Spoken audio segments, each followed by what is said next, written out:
Hey guys, আমি আছি এখন পতেঙ্গা পতেঙ্গা সি বিচ। এই পতেঙ্গা সি বিচ আসলে এখন কোনো সিজন না, কিন্তু অপরূপ সৌন্দর্যে ঘেরা এই পতেঙ্গা সি বিচ।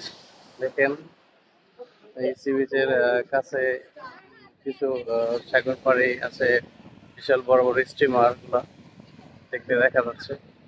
তো আমার মূলত এবার উদ্দেশ্য এখানে ঘোরা না, আছে একটা প্রয়োজনে চট্টগ্রামে। তো ওইখান থেকে আমি এখানে আসলাম আর কি। এটা ফার্স্ট টাইম পতেঙ্গা, যদিও কক্সবাজার আমার অনেক ঘোরা হয়েছে, কিন্তু এই পতেঙ্গা বিচ আমার আসা হয়নি। তো হুট করে আজকে চলে আসা কোনো পরিকল্পনা ছাড়া। এই যে দেখেন, এই সাইডটা আসলে প্রচুর সুন্দর একটা ভিউ আছে। এই পাশে দেখেন, অপরূপ সৌন্দর্য একটা ভিউ আছে এই পাশে। যদিও প্রচন্ড রোদ এখন। আমাদের ট্রেনের টিকিট কাটা আছে 3টা থেকে। তো আমাদের কাজ শেষ হয়ে গেছে 10টার সময়। তো এতক্ষণ কি করব, তো আমাদের হুট করে একটা পরিকল্পনা করা আর কি। তো আমরা সি বিচ এখানকার কথা মনে পড়লো। তো সিএনজি ড্রাইভারের সাথে কথা বলে দেখলাম যে এটা আমাদের আয়ত্তের কাছেই। তো এখানে আসলাম আর কি। তো মোটামুটি পরিবেশটা খুবই ভালো এখন। খুবই পর্যটক শূন্য বলা চলে, একবারে নিরিবিলি পরিবেশ।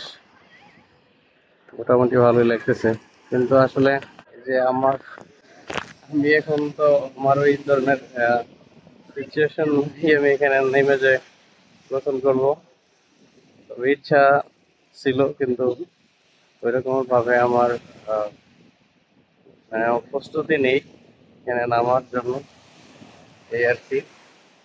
তো ভাবলাম আপনাদের সাথে একটু শেয়ার করি আর কি।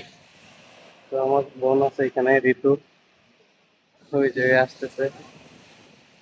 তো ওইখানে দেখলাম ঘোড়াও আছে, একটা ঘোড়া দেখাচ্ছে। তবে এখানে দেখলাম ছবি তোলার জন্য অনেক ক্যামেরাম্যান আছে আর কি। তো চাইলে এখানে ডিএসএলআর দিয়ে ছবিও তোলা যেতে পারে। অনেক সুন্দর একটা পরিবেশ। তবে এটা বিকেলবেলা হতে পারে, মানে চট্টগ্রামবাসীর অনেক সৌন্দর্য, একটা সুন্দর মনোরম পরিবেশে একটা বিকাল কাটানোর মতো একটা জায়গা পতেঙ্গা সি বিচ। একটু জুম করে আহ, দেখানোর চেষ্টা করি।